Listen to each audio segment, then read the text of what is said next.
திராவிட மாடல்னா வளர்ச்சிக்கான மாடல். திராவிட மாடல்னா ரிசல்ட் கொடுக்கக்கூடிய மாடல். திராவிட மாடல்னா மக்கள் நலனுக்காக இருக்கக்கூடிய மாடல். இதையெல்லாம் உலகுக்கு எடுத்து சொல்லக்கூடிய மாநாடு தான் இந்த செயலாக்க மாநாடு.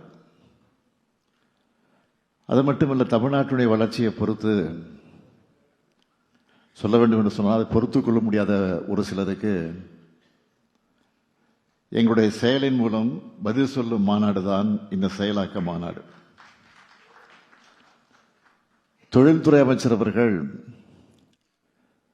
இங்கு சொன்ன ஒவ்வொரு டேட்டாவையும் எங்களை விமர்சனம் செஞ்சவங்களுக்கான பதில் அதுதான். இங்க அவர் சொன்ன ஒவ்வொரு நம்பரும் எங்க டீமோட 5 வருஷ கடுமையான உழைப்புக்கான நம்பர். தொழில்துறையில் நாங்கள் பண்ணியிருக்கக்கூடிய ரெக்கார்டை அடிச்சு சொல்றேன், அடுத்து நாங்க வந்து தான் பீட் பண்ண போறோம். இது உறுதி. இன்னைக்கு இந்த மாநாட்டில் மட்டும் 52 கம்பெனிகளுடைய திறப்பு விழா, 71 கம்பெனிகளுக்கு அடிக்கல் நாட்டு விழா,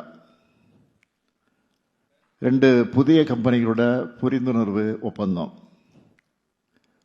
என சாதனை சொல்ற மாநாடா இது நடக்குது. கடந்த 2021 முதல் நாங்கள் செஞ்ச பணிகளை எல்லாம் மேடை போட்டு சொல்லியிருக்கிறோம். இங்கே வந்திருக்கக்கூடிய ஊடக நண்பர்கள் அனைவரையும் நான் கேட்டுக்கொள்ள அன்போடு விரும்புவது, இதையெல்லாம் முழுமையா மக்கள் கிட்ட போய் நீங்க கொண்டு போய் சேர்க்கணும். ஏனென்றால் இந்தியாவிலேயே இது மாதிரி ஒரு மாநாடு எங்கும் நடந்ததில்லை.